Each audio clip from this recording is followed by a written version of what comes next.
Is titled Snow on the PV Array, and I've got two solar arrays here that I'm looking at, and I usually tell people, you know, the snow on there, don't get too excited about scraping it all off and everything. Certainly don't climb on a roof or struggle with ladders. It'll come off when the sun comes out.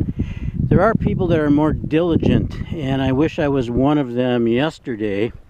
Here's an example of what can happen when you don't brush your PV array.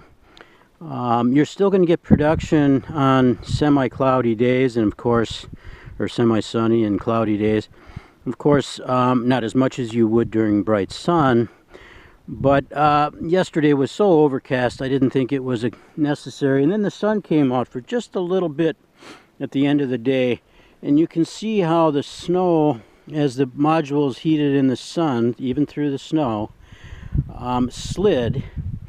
Actually, glaciologists would probably just love to study these various lines in the ice. But so what happens is then night comes, or the clouds over again, and before the array can fully shed, it freezes solid. And that's a problem. The other thing I'd mention is that we have this metal edge here. The cells themselves, the surface of the module, may be operating 30 degrees, maybe even 40 degrees warmer than ambient air temp in direct sunlight. But when it hits that aluminum edge, there's a tendency for that to build up. And so you need some good melting and movement behind it to really clear the array.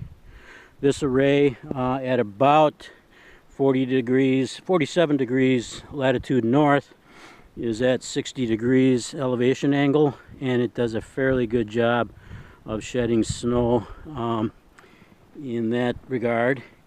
And both of these arrays, the home-built post and rail system and this adjustable, both of them are adjustable. This is a direct power and water seasonally adjustable rack that I scabbed onto sleeves some extra tubing to put a couple extra modules on there. So now I've got inadequate sun really to melt off that array, and I'm going to have to wait for some decent solar weather to really clear these modules.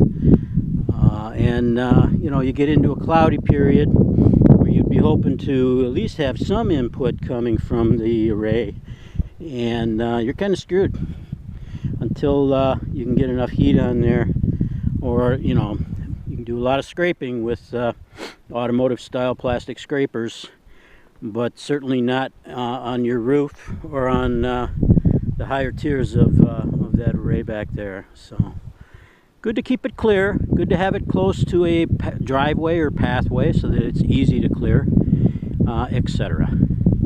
Have a good winter. Later, bye.